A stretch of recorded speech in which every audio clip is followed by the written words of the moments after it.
எந்த ராசி, எந்த பையன், எந்த பொண்ணு செட் ஆகும் தெரியுமா? அவங்க எந்த கடவுளை வணங்கணும், நல்லது அதை வணங்கினா கிடைக்கும் நன்மைகள் எல்லாம் சிம்பிளா தெளிவா சொல்றேன் வாங்க. அப்படி உங்களுக்கு என்ன ராசி கமெண்ட்ல சொல்லுங்க. இந்த வீடியோ ஒரு லைக், இந்த சேனலை சப்ஸ்கிரைப் பண்ணுங்க. சரி வாங்க சொல்றேன். மேசம் செட் ஆகும் ராசி. சிம்மம், தனுசு வணங்க வேண்டிய கடவுள் முருகன். தைரியம் அதிகரிக்கும், திருமண தடைகள் நீங்கும், வேலை வாழ்க்கையில் முன்னேற்றம்.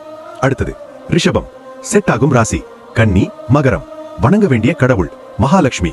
குடும்ப அமைதி வரும், பணப்பிரச்சனை நீங்கும், நிலையான வாழ்க்கை. அடுத்தது மிதுனம் செட் ஆகும் ராசி. துலாம், கும்பம் வணங்க வேண்டிய கடவுள் பெருமாள், அதாவது விஷ்ணு. மனக்குழப்பம் தீரும், நல்ல முடிவுகள், திருமண வாழ்க்கை ஸ்மூத். அடுத்தது கடகம் செட் ஆகும் ராசி. மீனம், விருச்சிகம் வணங்க வேண்டிய கடவுள் சிவன். மன அமைதி, குடும்ப பாசம் அதிகம், நல்ல துணை கிடைக்கும். அடுத்தது சிம்மம் செட் ஆகும் ராசி. மேசம், தனுசு வணங்க வேண்டிய கடவுள் சூரியன் இல்லனா சிவன். மரியாதை, தலைமை திறன், திருமணத்தில் புரிதல். அடுத்தது கன்னி செட் ஆகும் ராசி. ரிஷபம், மகரம் வணங்க வேண்டிய கடவுள் பெருமாள்.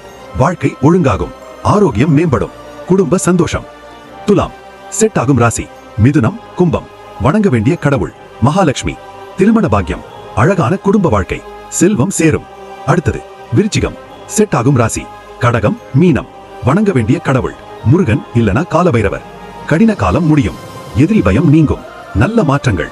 அடுத்தது தனுசு செட் ஆகும் ராசி. மேசம், சிம்மம் வணங்க வேண்டிய கடவுள் தட்சிணாமூர்த்தி இல்லனா சாய்பாபா. ஞானம், நல்ல முடிவுகள், வாழ்க்கையில் வழிகாட்டுதல். அடுத்தது மகரம் செட் ஆகும் ராசி. ரிஷபம், கன்னி வணங்க வேண்டிய கடவுள் ஐயப்பன் இல்லனா சிவன். தடைகள் நீங்கும், உழைப்புக்கு பலன், திருமண தாமதம் குறையும். அடுத்தது கும்பம் செட் ஆகும் ராசி. மிதுனம், துலாம் வணங்க வேண்டிய கடவுள் சனி பகவான் இல்லனா ஹனுமான். சனி தோஷம் குறையும், வாழ்க்கை சீராகும், மன உறுதி. மீனம் செட் ஆகும் ராசி. கடகம், விருச்சிகம் வணங்க வேண்டிய கடவுள் விஷ்ணு இல்லனா முருகன். அதிர்ஷ்டம் கூடும், நல்ல திருமண வாழ்க்கை, மன நிறைவு. முக்கிய குறிப்பு: ராசி மேட்ச் மட்டும் போதாது, அன்பு, புரிதல், நம்பிக்கை, கடவுள் பக்தி இருந்தாதான் திருமண வாழ்க்கை நல்லா இருக்கும். நன்றி.